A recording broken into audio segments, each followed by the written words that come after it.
Free bus ఎక్కిన మన ప్రభుత్వానికి చాలా థ్యాంక్ యూ. చాలా చాలా మంచిది. ఫ్రీ బస్ ఎక్కినందుకు చాలా మంది అబ్బో మామూలుగా ఎక్కట్లేదండి. ఫ్రీ బస్ అనేసరికి అన్నా ఒకసారి ఆలోచించండి అమ్మా, మీకే చెప్పేది. ఫ్రీ బస్ ఎక్కితే ఎడితే ఎట్లా ఎక్కుతున్నారు మీరు? అట్లాగే ఫ్రీగా ఒక బడి కూడా పెట్టారు, స్కూల్ పిల్లలకి చదువు కూడా పెట్టారు. మరి ఆ ఫ్రీ బడికి పంపించవచ్చు కదా. ఓ లచ్చలు లచ్చలు పెట్టి చదివించే బదులు మన పిల్లల్లో టాలెంట్ ఉండాలి గాని ఎక్కడ చదివినా ర్యాంకులు వస్తాయి. మన పిల్లల్లో టాలెంట్ లేకపోతే ఎక్కడ చదివినా ర్యాంకులు రావమ్మా, అనవసరం.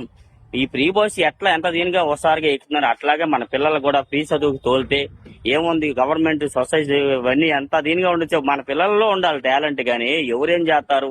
ఏ మాస్టర్ కి ఒక కాసేపు రెస్ట్ వచ్చినా సెల్లు ఒక్కునే వాళ్ళే గాని ఆ ఖాళీ టైంలో ఏదైనా కొత్తగా చేద్దాం ఎవరు ఆలోచించలేరు, ఉండరు. ఎందుకంటే అట్లా ఉంది మన పరిస్థితి అనమాట. అది అట్లా ఉంది.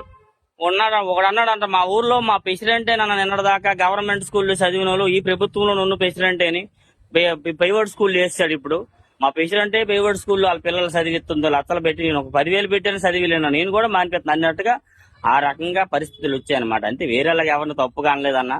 కాకపోతే జనరేషన్ అట్లా ఉంది, అర్థం చేసుకోండి. ఎంతమంది ఫ్రీ బస్సుకు సపోర్ట్ చేస్తున్నారో అంతమంది కూడాను ఫ్రీగా చదువు చెప్పేదానికైతే సపోర్ట్ చేయండి. నేనైతే మాత్రం ఆ గవర్నమెంట్ స్కూల్లో చదివేస్తాను. ఎందుకంటే పరిస్థితులు అట్లా ఉన్నాయి.